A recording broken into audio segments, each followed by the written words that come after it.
Everyone close your eyes. And I want you to go back to 1981, wherever you were. I was not on this planet yet. But if you were, try to remember what it was like. Okay, so you're back in 1981 and you just had a near-death experience. And you're a little confused, you're a little scared, and you definitely want to talk about it. And you're wondering if there's any place out there that you could find people who've also had near-death experiences.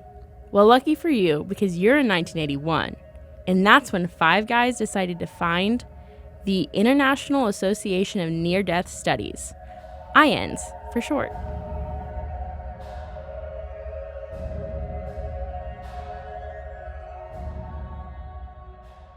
Welcome back. We're happy that you've joined us in episode 2, and we cannot wait to see what today has in store, which actually today is all about networks and connections of NDEs. Remember what NDEs are? Did you study? Did you study? Because the quiz is next episode. Yeah, we said in 2 episodes, so we are going to hold you to that. Yeah. And we're going to write this quiz right before we record the And we're going to send it to your job. Yeah. And if you fail, I'm not sure you're coming back when you have an NDE. If you do not pass this quiz, there's going to be repercussions. Yeah.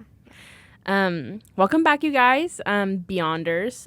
So like Marina was saying, this episode we're going to be talking about the near-death experience networks in the communities that people who've experienced these phenomena build with each other. It is so interesting to think about that International Association for Near-Death Studies was founded in 1981, because I just feel like everything network now is through the internet, and obviously that probably wasn't a thing. And so I'm just so curious how that came about, and that obviously there were enough people with a similar experience that they wanted to just talk about it. That's so interesting. It seems to be that they all have a connection through learning and studying the effects of the afterlife on people.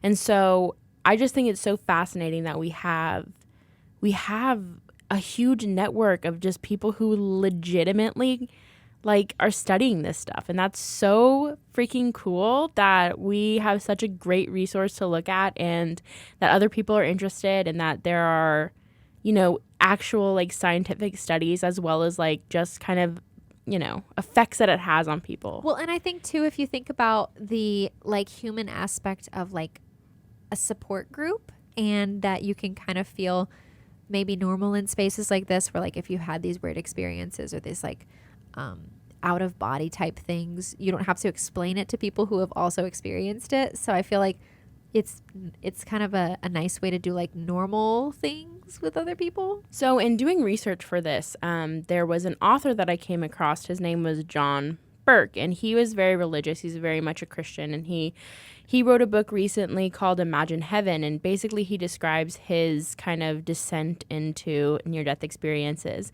And one of the things that he kept touching on was the fact that it's people trying to describe what happened to them with all 5 senses, when really you're experiencing it with 50. And so it's you're trying to take this thing that happened to you that's so unique, and you experience it in such a different way, and come back to the human world, and you're trying to explain it to people who have no idea what you're talking about. So it's really hard for people like that to really put the perspective and emphasis on what they're trying to tell you if you haven't really experienced it yourself. And so I think that's why it's so important that places like IANDS is alive and well, and even the Facebook groups that are out there for near-death experiences are so important, because I just can't imagine going through life experiencing this and then not having anybody to talk to about it, or Yeah, I think the Facebook group, if you're interested, I don't think you have to have had an NDE to be a part of it, but it is so interesting, the Near Death Experience Support Network, and that's one of the biggest ones on Facebook. And a lot of it is just a lot of people get on camera and just tell their stories, which I think is just so fascinating, that there's now archival storytellings that go forever on the internet. But the IANDS has a really interesting part on their website where you can write your testimonial or talk about your experience, but you can do it in the form of storytelling. So I was like I read a beautiful poem and someone like was able to sum up their experience through a poem. I was like, oh my gosh, that's amazing. That is so beautiful. I love how that there's just so many different ways you can tell this story. So let's give you a little bit more information about IANDS. So basically what IANDS is the, you know, like we said, the International Association of Near-Death Studies, which is, I don't know, Marina, is that on the quiz? It could be. It probably should be. So their creed is kind of spreading awareness for spiritual transformation experiences as well as networking. And so that's what they're kind of trying to do, is that not only give you more information, but also help share stories and connect people to people who've also had similar experiences. I just think it's so cool. Like, they have support groups in different cities. Like, they have so many different resources right now. If you have the opportunity, get online and look into it, because it's just super freaking cool. Yeah, and I think it's really interesting too to just go through and read some of the articles, because you were talking about like the science part of it, and there's a lot of research being done on what your body experiences when you're back in your physical body. And one of the cool ones is they're doing like a sleep study right now of like the physiological changes after you experience an NDE, how it affects your dreams and how it affects you sleep, how you sleep, because you're basically like, it's almost like you were sleeping while you were, you know, nearing death or dead. So it affects your like circadian rhythm and various aspects of your sleep. So like studies like that I think are so interesting that like, I don't know, not that I wouldn't think to do that as a study, but it's so specific that you need a sample size that you're going to be able to find. And so why wouldn't you do it through an association? It's like, oh, how are we going to find these people? Oh, these people are part of this. So it kind of works well together too. Talking about sleep studies, there was actually a study that was done with people who had went into cardiac arrest and had flatlined.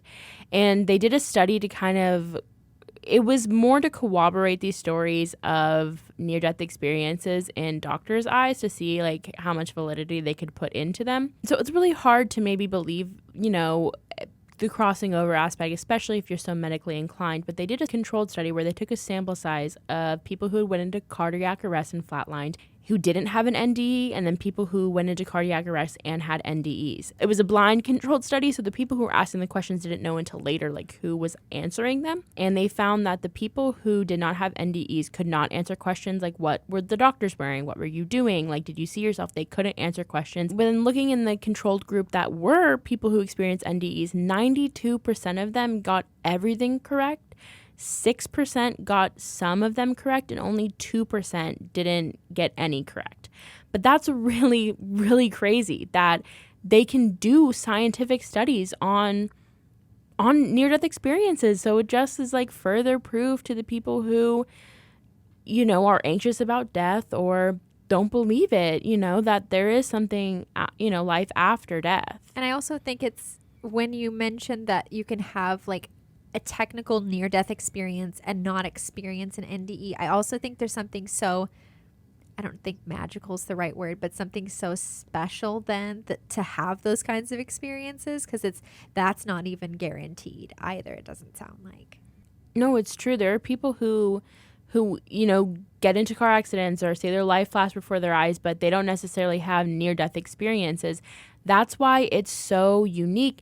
And on top of what you were saying in terms of people who, you know, don't necessarily have near-death experiences, Bruce Greyson, who's one of the founders of IANDS, actually, he was talking about how there have been several different studies that they've tried to do where they try to recreate near-death experiences. Either it's through, like, you know, different hallucinogenic drugs, whether it's through transcendental meditation or hypnosis or therapy of some sort, and it doesn't work because these near-death experiences are so particular and so profoundly different and important that no amount of trying to recreate it will give you that near-death experience. So that's why these people feel a certain elevated level of whatever it is that they go through, because it's so particular. It cannot be replicated. And they've tried, but they just literally cannot replicate it. I think that's so interesting because one of the things that I found on the IANDS website that I think is very helpful for people who've experienced them and the people who live with them or for whatever. There's tutorials. It's an NDE training video. It's meant for like the nurses and the staff that take care of people after they've had experiences. So I'll just kind of do like the quick synopsis of what the video is supposed to be about. So the purpose of the NDE training video is not only to educate medical professionals about what an NDE is, but also to help them see that NDEs are fairly common and that they may need to set aside their own reactions and beliefs to assist their patients. Many mass media depictions of NDEs still feature them as mysterious, inexplicable psychic events. Others try to explain NDEs in physical terms such as oxygen deprivation to the brain. This video shifts the emphasis to patient care, with NDEs presented as normal human experiences, which must be treated in the larger context of patient needs. Rather than focusing on the mystery of the near-death experience, this training video focuses on NDE's impact on patient healing. And I think that's another element to the network that is so important, is that when you have that like combined human experience of we've experienced this together, it takes away the stigma that you're alone in experiencing that. And I think that if nothing else, having associations like this are so beneficial to bridge those gaps that I'm sure people feel that they feel lonely just having almost died, but then having like these kind of out of body experiences, you need that connection. 100%. And that's actually something that Dr. Grayson was also talking about, because it's not all positive. I mean, overwhelmingly it is positive, and we'll get into that. But just because we're talking about the loneliness that people can feel, there are negatives that come along with these near-death experiences and the aftermath and how you cope and live from there. So basically, he explains it as this near-death experience is the most important thing that's ever happened to these people in their life. And so if you can imagine you're a father, you're a husband, and no longer is it your marriage or your kids, it's this like overwhelming sense to help people now. And so in the return to Earth, they're not only changed in the way that they view the world, but just as the person they were before, they're definitely changed. I know that last week we did talk about how they become more spiritual, and in doing further research, they're not necessarily more religious, they're just more spiritual. And a lot of them have said that organized religions are just kind of like the umbrella kind of catch all for what it really is. And this God being is way bigger than any type of one religion. This love and this light, this God being that they meet in the great beyond is the true way. And so they become more spiritual. They are more interconnected with the spiritual aspect than the specific dogma they were even raised with. They come back with this feeling of do unto others what you want done unto you. And so that's the kind of like through line that they live with from now until the day that they truly pass on, because that's what they've found in the afterlife. They are blissful. They're not the same person, but on the thread of, not all the positive and the loneliness, there's a high divorce rate actually for people who experience near death. And a lot of it has to do with just the way that they've changed, and they view money, they view time, they view all these things extremely different. A lot of times they will run to crises. For example, I was looking at a story when there was very bad tornadoes in Moore, Oklahoma. Someone who had just experienced near death, actually like their baby was going to be born, and they decided that they felt it was very important to help these people in this humanitarian crisis than their just own immediate family. Another thing is that in having near-death experience, people who are in the military or police and in figures of authority or have the authority to use weapons, a lot of times they will drop out of the academy, or they will switch their entire focus, whether they were like Navy SEAL for, 10 years, they will drop out and they will become clergy members, or they will become medical advisors, EMTs, or teachers. They just kind of take on a new role because they sense their previous life is over and then they have a higher being. But it's not all positive, because if you can imagine your best friend going through near-death experience and then is kind of nothing like they were before, I'm sure that does come with a lot of hurt and a lot of loneliness on both sides, really. But that's just another experience that happens in the life after near death. So I was reading about near-death experiences as it relates to children, and it is so interesting to think about how it affects a developing brain. And I guess something that comes out of that is that the children lessen their relationship with their parents because the universal love and the love for like the whole becomes more important than like individual love. And that's something that it just like triggers something in their brain as they're developing that they keep for the rest of their lives. So they're able to experience more love, but their love is kind of more empathic in a broad sense versus just like I'm able to like put my love and focus into this one person. So I feel like that in a way can probably be isolating because you feel it generally but not specifically. But at the same time, you probably feel a deeper love. Yeah, that's why having these networks are so important. Like we've said 1,000 times how important it is, but it does really change you in ways even more than just not being able to describe what happens to you.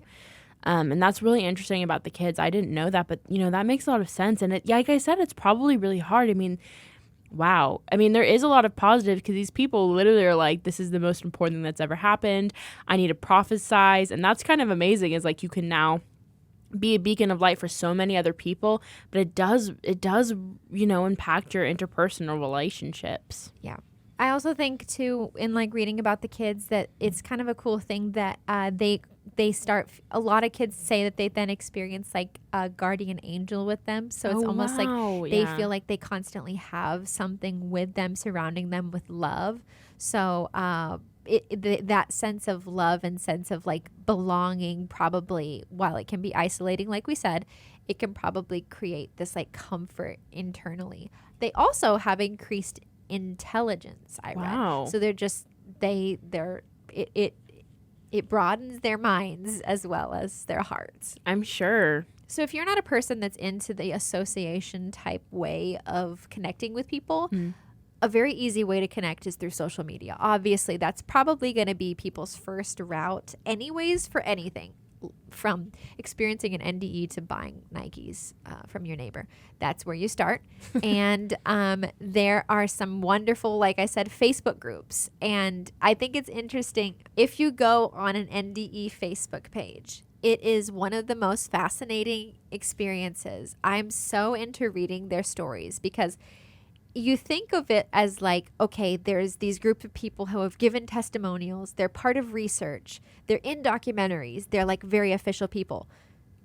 No, there's so many people who experience it, and they don't go out and seek these like bigger, broader conversations. They just go on the Facebook page and they write their experience down. And so I love going and reading them because they're all uniquely insane. A lot of people comment like, oh my gosh, mine was just like this. Or they'll be like, oh, I've never experienced symptoms like that. Like, what does it feel like? So the little Facebook communities that come from this are just so fascinating. As somebody who's obviously from the outside looking in, I love reading them. I know last year when we were looking at one man's story, and I forget his name, but we were going to do an entire like book about this man's journey just because of how intricate and detailed it was. And we just joined a Facebook page. Like I got all of that information and got to see all the love. And also there's people posting like, I've never had one, but I find it very comforting. My sister died 2 years ago and I just want to make sure that, I just want to know if there's out there. And so it's just really a lot of like lifting each other up. I feel like that is what social media should do. It doesn't always, but especially in this realm, like really, I encourage you guys to get on Facebook and look, and I encourage you to go to the IN's website because they just have so many things. And if you want a passive way to experience NDEs and like you decide you don't want to go read and do research and do all of the things, I would definitely suggest that you at least go onto Netflix and watch the Surviving Death docuseries. It came out in 2021, and it's based on a book called Surviving Death, obviously.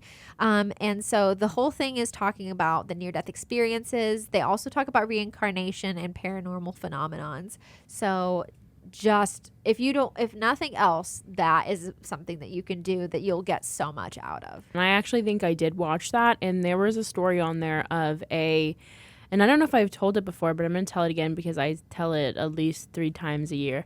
There was a story of a terminal cancer patient. She was 15 and her mom, And around 12, she started to decline again. So she was in remission, and then I think she got it when she was 9. She was in remission until 12. And then when she turned 12, she started to decline, and she was very ill for a long time, but she knew that it was terminal. And her mother one day, like close to when it was time for her to pass on, she went in there, and the girl was talking to somebody, and her mom was just really like, "What's going on? Are you okay?" Like thought she was like sick or having an hallucination. She's like, "No, I'm with Jesus and Aunt Becky," who is apparently her aunt that passed on. And it was really beautiful because the mom at that point was no longer scared of her daughter passing on or just scared of what there was out there, because she knew that there was going to be someone helping her along, and it really gave her peace. And that's kind of what NDEs kind of do with everybody. And then also it's really comforting to hear that and to see that. And I just feel like it's a really powerful piece of content you can consume, as well as, other avenues to try to lessen the death anxiety. But that was a very moving story, and it just kind of really makes you think that, it's healing. Along with this docuseries, I did look up some movies and documentaries that would be really good resources for you guys to see. I haven't seen all of them, but one of the best movies, I think, for near-death experience or afterlife is Coco. That's what I was going to say. Literally, Coco. It's so good. No, it's so good because on face value, you're like, oh, this is a great story. But when you dig a little deeper, you're like, did he have a near-death experience? Like, he's going over to the other side, and he's, meeting his relatives and all these things. Like, it's just such a great movie. I would suggest that one. My Sister's Keeper is also a pretty good one. Tuesdays with Morrie, It's a Wonderful Life, Grief Maker, the Tibetan Book of Death, Life After Death, The Nurse with the Purple Hair, which is something that I've been wanting to watch. She's a hospice nurse and kind of talking about what those people see in the hours and so before they pass, and just kind of the life it must be living and working with people who are not long for the world. And then Heaven is for Real. And those are just a couple of different movies that have really good ratings. I would definitely say Coco is the homework. We're going to do you're going to have to recite Un Poco Loco and Remember Me on the quiz. So, definitely watch that. But those are just some really good pieces of pop culture or references that you can see that near-death experiences doesn't have to live in this vacuum of you went over the tunnel and, whatever else we said before. It can be so many different things. So obviously we hail from Chicago, if you couldn't tell by our Dalbear's accent. Yeah, because we have such thick Chicago. We're both Chicago natives. Yes. Yeah. Of 5 years and of about a year and a couple months. Yeah. If you hail from Chicago and you're interested, or you've had an NDE and you want that kind of close-knit community, the Chicago IANS, the Chicago International Association for Near-Death Studies, is a thing, and they have a wonderful program. They do a lot of events. They do a lot of support groups. This is me plugging them, even though I've not met any of them. But they have a really cool mission statement, or what I consider a mission statement, which is spreading awareness of spiritually transformative experiences, as well as networking and sharing among those who have been spiritually awakened. Death is not to be feared. It is only an awakening.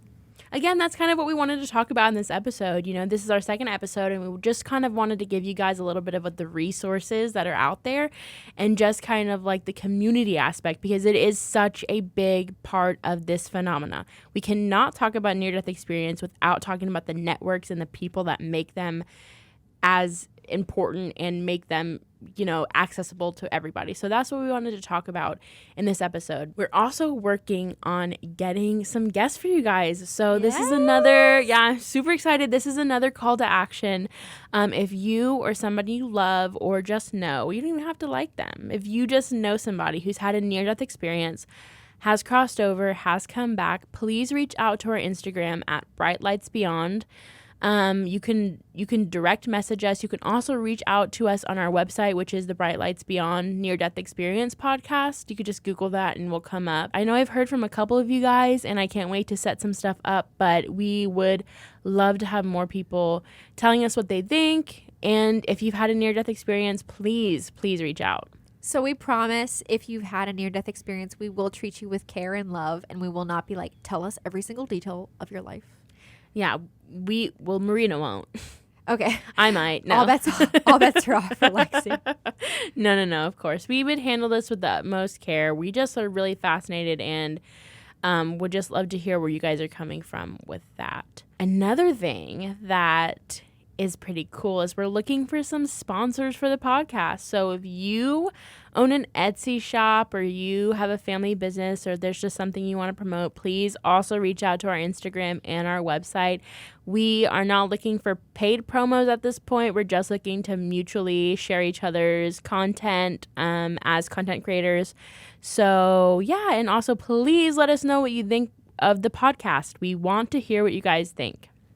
And if you have any topics that you think are worth talking about or worth us researching, we are open to anything. We're, again, on this journey the same as you are, trying to figure out things and learning things. So please drop us a comment and let us know what you want to talk about. I'm so excited to potentially have a guest come and talk. I think that's where the bread and butter of this podcast will be, is getting to hear people's stories and learning from them and giving us a little break so that we can hear the real shebang. Remember, guys, like and follow us and share the podcast. Also, next episode is our quiz, so be sure to review the previous podcasts, and you can do that by sharing them online. And live life beyond.